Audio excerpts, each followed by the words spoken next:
शिरोंपाळ शहरामध्ये महापुरुषाच्या जयंती महोत्सवानिमित्त रक्तदान शिबिर। या आयोजित शिबिर कार्यक्रमात असंख्य कार्यकर्त्यांचा सहभाग। नमस्कार, स्वागत सर्वांचे। मी आहे मारुती गुंडिले नळगीरकर। पाहूया सविस्तर बातमी। लातूर जिल्ह्यातील शिरोंपाळ तालुक्यात क्रांतीसूर्य महात्मा ज्योतिबा फुले, विश्वरत्न परमपूज्य डॉक्टर बाबासाहेब आंबेडकर व महात्मा बसवेश्वर महाराज यांच्या जयंतीनिमित्त भव्य रक्तदान शिबिराचे आयोजन करण्यात आले होते। तर हे आयोजन शिरोंपाळ येथील अजनी चौक येथे करण्यात आले। या शिबिरास तालुक्यातील व शहरातील असंख्य कार्यकर्ते उपस्थित होते। या शिबिरात अनेक भीमप्रेमी अनुयायांनी व जयंती महोत्सव समितीच्या अनेक कार्यकर्त्यांनी यावेळी रक्तदान करून महापुरुषांच्या प्रति प्रेमभावना अर्पित केले।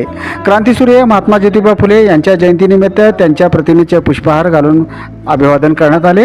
यावेळी शिरोंपाळ तालुक्याचे माननीय पोलीस निरीक्षक आनंद भांडेसाहेब, माजी नगराध्यक्ष विशाल गायकवाड, माजी नगराध्यक्ष गणेश धुमाळे, किरण कोरे, राहुल कांबळे, डॉक्टर बाबासाहेब आंबेडकर सार्वजनिक जयंती महोत्सवाचे अध्यक्ष गणेश कांबळे, तुषार मादळे, रोहित गायकवाड, राधेश नाबदे, योगेश माने, शुभम गायकवाड, सिद्धार्थ गायकवाड, हर्षवर्धन गायकवाड सह तालुक्यातील अनेक कार्यकर्ते उपस्थित होते। शिरोंपाळ तालुका प्रतिनिधी गणेश कांबळेसह केजे न्यूज इंडिया मराठी। आपण पाहत राहा जिल्ह्यासह राज्यातल्या घडामोडी। व्हिडिओ पॅलेसला सबस्क्राइब करा आणि बेल आयकॉनवर क्लिक करायला विसरू नका।